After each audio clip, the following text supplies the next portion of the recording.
it mean to you to represent your teammates at a community event like this? Oh, it's great. It's great. This is what kicks off the team, and we do so much in the community, and it's good that all my teammates, get recognized for that stuff. We got guys that never miss community events, and be up there and represent those guys, it means a lot. You talked about adding strength and weight prior to training camp. How did it play out in camp? Are you comfortable with where you feel, and where has it made a difference? Yeah, it's good. I feel like I feel like it's good. It's not a weight that I'm not familiar with. It's a weight that I've been before. I've been 255, 252. I've been there before. I've also been 248 and the 252, and it's a little difference, but it's not a big difference. I think being from 248 to 255 is perfect for me. That's where I've had all my success, and that's where I've been, the healthiest. So I've just decided to go back there. Before I really didn't think about weight or what I was eating. I just, ate healthy, tried to get sleep and went out there and played. But, this year I've been more observative for it, and I think it's helped. I think it's helped a lot. Being around Vic for one camp, what'd you learn about him over the last? It's only been one camp?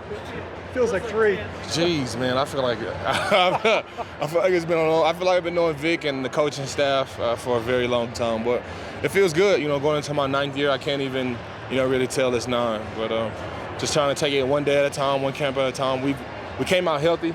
This is the healthiest team that we've had coming into this point. Usually we always lose 1 or 2 players in OTAs at training camp, and we've done pretty good this year. And so we got a healthy team. We got great players. We got great coaches, and that usually equals wins. What did Bradley do? Sorry about that. Hard to hear.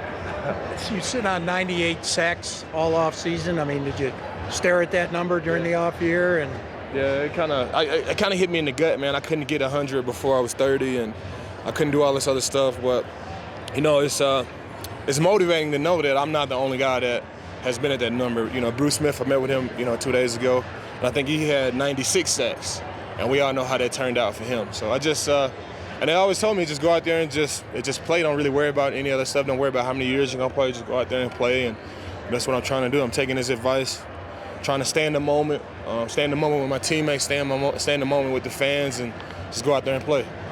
It's like a carrot. Yeah, it is. I would have liked to. I didn't get it before 30, so now it's just.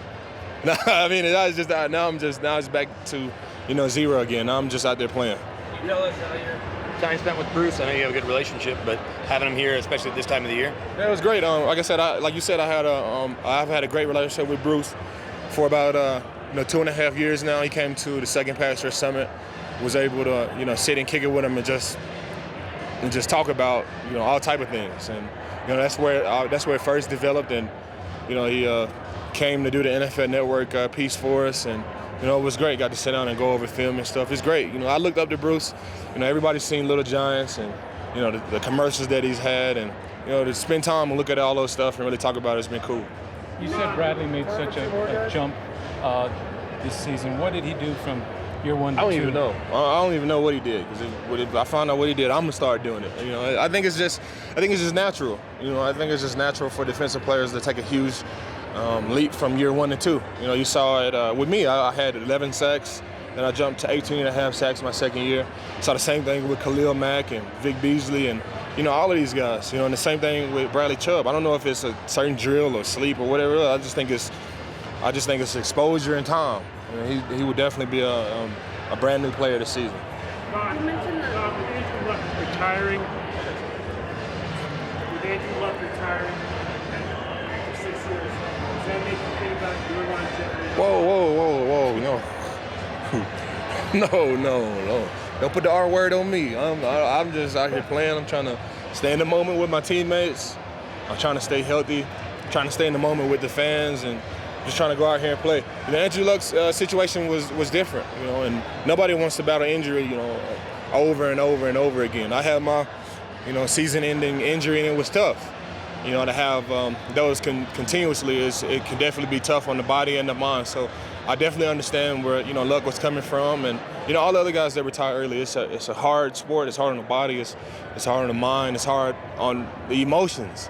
You just got to go out there and play, and whatever number of years you got, you just go out there and play. Last one, Nikki. You mentioned the other good pass rushers you've worked with. Dumerville, DeMarcus.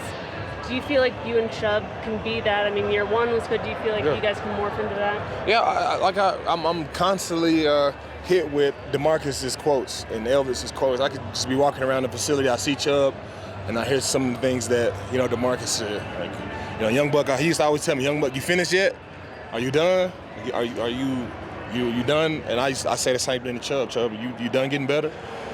Are you done rushing and passing? And I'm constantly just reminded of the great things that Elvis. I just get goosebumps, thinking about DeMarcus and Elvis and all the great things and all the great times that we spend together. And I just try to pay it forward with me and Chubb.